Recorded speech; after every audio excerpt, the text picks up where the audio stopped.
السلام علیکم ورحمۃ اللہ وبرکاتہ نحمدہ ونصلی علی رسولہ الکریم اما بعد فاعوذ باللہ من الشیطان الرجیم بسم اللہ الرحمن الرحیم رب اشرح لی صدری ویسر لی امری واحلل عقدۃ من لسانی یفقہوا قولی ربی زدنی علما ربی یسر ولا تعسر وتمم بالخیر وبک نستعین یا فتاح یا فتاح یا فتاح اللهم انفعنا بما علمتنا وعلمنا ما ينفعنا وزدنا علما سبحانك لا علم لنا إلا ما علمتنا إنك أنت العليم الحكيم اللهم ألهمنا رشدنا وقنا شر أنفسنا ربنا تقبل منا إنك أنت السميع العليم وتب علينا إنك أنت التواب الرحيم آمین یا رب العالمین۔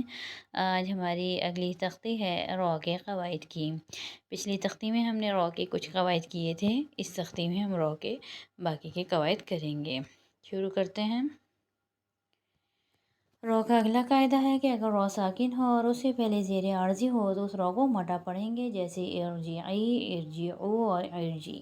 سب سے پہلے یہ سمجھ لینا ضروری ہے کہ زیر عارضی کیا ہوتا ہے۔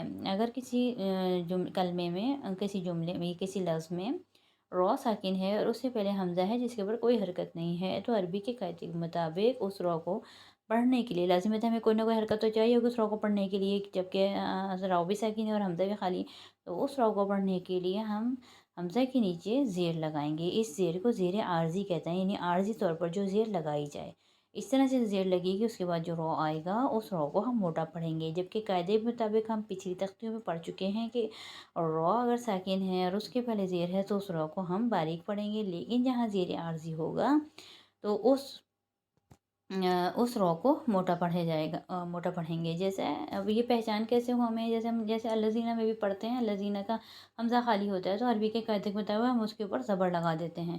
اسی طرح جہاں را ساکن ہوگا اور اس سے پہلے حمزہ خالی ہوگا تو اس را کو پڑھنے کے لیے ہم اس کے نیچے زیر عارضی لگا دیں گے۔ اس کا اگلا قاعدہ ہے اگر را ساکن ہو اور زیر جدا کلمے میں ہو تو اس را کو موٹا پڑھیں گے، جیسے امرتابو لمن ارتضی اور ان ارتبتی۔ اب جیسے امرتابو میں ام الگ اور تابو الگ ہے، را ساکن آ رہا ہے بیچ میں، تو اس صورت میں را کے پیچھے اگر زیر ہوگی تو ہم اس را کو بھی موٹا پڑھیں گے۔ دو کلموں کے بیچ میں جہاں را ساکن آ جائے اور اس سے پہلے زیر ہو تو ہم اس را کو بھی موٹا پڑھیں گے۔ اسی طرح لمن ارتضی میں لمن الگ ہے، ارتضی الگ ہے، تو اس را کو پڑھنے کے لیے ہم اس را کو ہم موٹا پڑھیں گے، ٹھیک ہے، چاہے پہلے اس کے نیچے زیر ہی آ رہی کیوں نہ ہو، کیونکہ قاعدے کے مطابق تو یہاں پر را کو باریک ہونا چاہیے تھا، لیکن کیونکہ یہ دو کلموں کے بیچ میں آ رہا ہے را ساکن ہے تو ہم اس را کو موٹا پڑھیں گے۔ اسی طرح نیر تبتی میں بھی اس را کو ہم موٹا پڑھیں گے۔ اس کا اگلا قاعدہ ہے اگر را ساکن ہو اور اس کے بعد حروف مستعلیہ میں سے کوئی حرف ہو تو پھر ہمارا اختیار ہے کہ ہم اس کو موٹا پڑھیں یا باریک پڑھیں، لیکن ہم زیادہ تر اس کو موٹا ہی پڑھتے ہیں۔ کیوں؟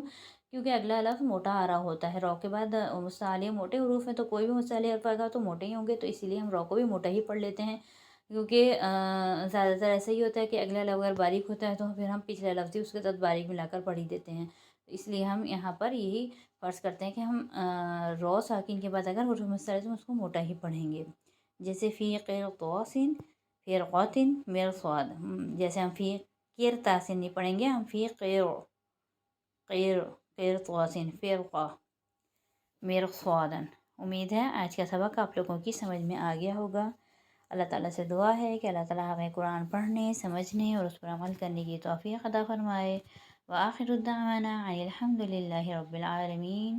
سبحان ربک رب العزة عما یصفون وسلام علی المرسلین والحمد للہ رب العالمین۔ السلام علیکم ورحمۃ اللہ وبرکاتہ۔